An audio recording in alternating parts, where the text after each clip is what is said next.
Hello guys, good morning.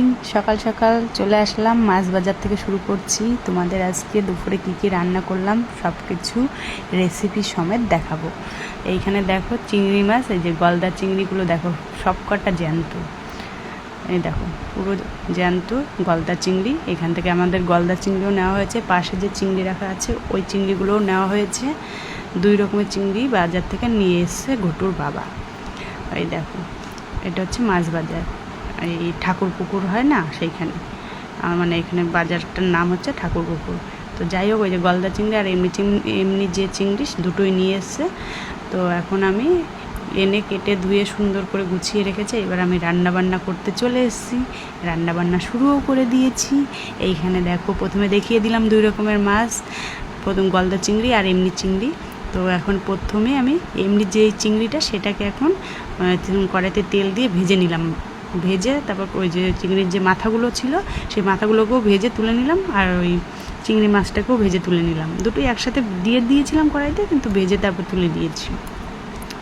তারপরে তোমাদেরকে প্রথমে দেখাবো আমি চিংড়ি মাছ দিয়ে ধনেপাতা বাটাটা।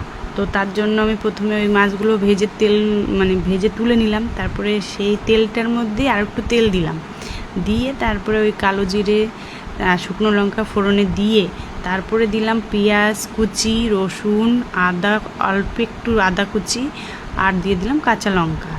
ওগুলোকে আবার একটু ভালো করে একটু ভাজা করলাম। ভাজা করার পর দিয়ে দিলাম ভালো করে কেটে ধুয়ে রাখা ধনেপাতাটা, ওটাকেও দিয়ে দিলাম ভালো করে। দিয়ে ওটাকেও ভালো করে ভেজে নিলাম, ভালো করে মানে মোটামুটি একটু ভেজে নিলাম। নেওয়ার পরে কি করলাম, একটু স্বাদ অনুযায়ী লবণ দিয়ে দিলাম। দেওয়ার পর ওই যে ভেজে রেখেছিলাম চিংড়ি মাছের মাথাগুলো, তো ওগুলো দিয়ে দিলাম। মাথাগুলো দিয়ে এই যে ভালো করে আবার রান্না করে নিলাম। দেখাচ্ছি যে আমার ভাজাটা ডান হয়ে গেছে, মানে কমপ্লিট। তার জন্য গ্যাসটা অফ করে দিয়ে দেখাচ্ছি যে দারুণ হবে এই বাটাটা খেতে, উম্মা। তো ফট করে উম্মা করতে করতে ঘটুর বাবা পাশ থেকে এসে বলে কি তুমি বাদাম খাও, পেস্তা বাদাম আমার হাতে ধরিয়ে দিয়ে বলছে বাদাম খাও। যাই হোক, ওদিকে বাদাম খেলাম, এদিকে আবার ওই যে গলদা চিংড়ি বানাবো, তার জন্য গলদা চিংড়ির জন্য মশলা বানিয়ে নিলাম। দেখলে মশলাটা বানিয়েছি। তো মশলাটার মধ্যে কী কী ছিল সেটা আমি বলে দিচ্ছি। ছিল আদা, রসুন, পেঁয়াজ, আর ছিল কাঁচা লঙ্কা, অল্প একটু শুকনো লঙ্কা, আর সাদা জিরে ছিল, আর ছিল দারচিনি। এগুলোকেই পেস্ট করলাম। পেস্ট করে দেখালাম যে পেস্ট হয়ে গেছে। এইবার আমি সেই গলদা চিংড়িগুলোকে প্রথমে কড়াইতে তেল দিয়ে দিলাম, দিয়ে গলদা চিংড়িগুলোকে ভালো করে লবণ আর হলুদ দিয়ে মেখে নিলাম, নিয়ে কড়াইয়ের মধ্যে দিয়ে দিলাম। এবার ভালো করে ভাজাভাজি করছি, এপিট উপিট করে সব কিছু। এই যে মাছের যে পাগুলো ছিল সেগুলোও ভেজে নিলাম, সব কিছু একসাথে ভেজে নিলাম। এ দেখো ভাজা কমপ্লিট, তুলে নিলাম, প্লেটে তুলে রেখে দিলাম। এইবার দেখাবো তোমাদের গলদা চিংড়ির মালাইকারিটা কীভাবে বানাচ্ছি। তো কড়াইয়ের মধ্যে আগে ওই ভাজা তেল, মাছটা ভেজে তুলে রাখার পর যেটুকু তেল ছিল তার মধ্যে আরেকটু সর্ষের তেল দিয়ে দিলাম। দেওয়ার পরে দিয়ে দিলাম তেজপাতা, শুকনো লঙ্কা আর কালো জিরে দিয়ে একটু ভেজে নিলাম, ওটা ফোড়নে দিলাম। তারপরে দিয়ে দিলাম পেঁয়াজ কুচি অল্প করে, দিয়ে ওটাকেও একটু ভেজে নিলাম। ভাজার পরে দিয়ে দিলাম ওই যে পেস্ট করেছিলাম যে মশলাটা, ওই মশলাটাকে দিয়ে দিলাম অল্প করে, দিয়ে আবার একটু ভালো করে ভাজছি নেড়ে চেড়ে। তারপরে দিয়ে দিলাম লবণ আর হলুদ আর লবণ দিয়ে আবার একটু ভাজাভাজি করব। তো ভেজে এই যে ভাজা শুরু হয়ে গেছে, করছি। এদিকে আবার দেখাচ্ছি তোমাদের এই যে কোকোনাট মিল্ক, এইটা হচ্ছে জলের মধ্যে গুলিয়ে নেব।